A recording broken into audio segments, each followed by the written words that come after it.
le premier avantage de débloquer son avoir de prévoyance pour lancer une activité entrepreneuriale, c'est bien sûr d'avoir des fonds disponibles rapidement. Pourquoi? Parce que lorsqu'on se lance, parfois on va avoir des investissements effectués, il va falloir acheter du matériel, certaines personnes doivent acheter des machines, vous allez devoir peut-être mettre un dépôt de garantie pour le loyer du local que vous souhaitez louer. Et donc tous ces éléments mis bout à bout, ça coûte de l'argent. Et le moyen le plus simple et le plus rapide dans ce cas-là, pour beaucoup d'entrepreneurs, c'est de casser leur deuxième pilier, de débloquer leur prévoyance professionnelle pour pouvoir avoir de la trésorerie disponible rapidement.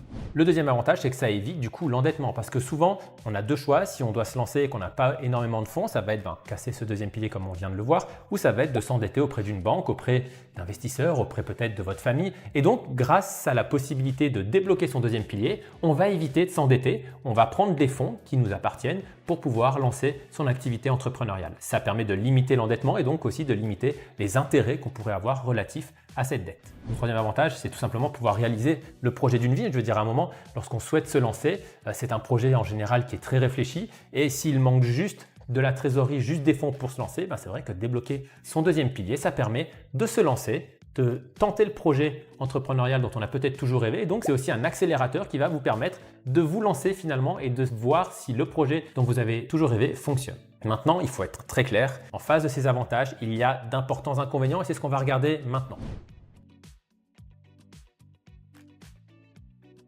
Le premier, le plus gros, le plus évident, c'est que si vous cassez votre deuxième pilier pour pouvoir lancer votre activité entrepreneuriale, vous allez impacter votre retraite future. L'avoir de prévoyance, cet avoir qui va vous suivre tout au long de votre carrière est transformé lorsque vous arrivez à votre retraite, soit en capital, soit en rente. Et si vous tapez dans votre deuxième pilier, vous allez forcément faire diminuer votre rente future ou le capital de prévoyance que vous aurez lorsque vous serez retraité. Alors aujourd'hui, vous êtes jeune et ça pose peut-être pas de problème, mais c'est quelque chose auquel il faut réfléchir parce que lorsqu'on décide de se lancer, lorsqu'on décide de casser son deuxième pilier, il y aura des répercussions importantes sur votre retraite future, sur la prévoyance professionnelle que vous pourrez toucher lorsque vous serez à la retraite. Le deuxième inconvénient, c'est que le deuxième pilier, la LPP, votre avoir de prévoyance, ne va pas seulement servir pour votre retraite. On n'y pense pas souvent, mais le deuxième pilier vous permet de bénéficier de certaines prestations sociales, notamment en cas d'invalidité ou en cas de décès pour vos proches et pour vos descendants. En retirant votre deuxième pilier, vous allez perdre ces prestations que vous auriez pu toucher en cas d'invalidité ou que vos proches auraient pu toucher en cas de décès. Cela signifie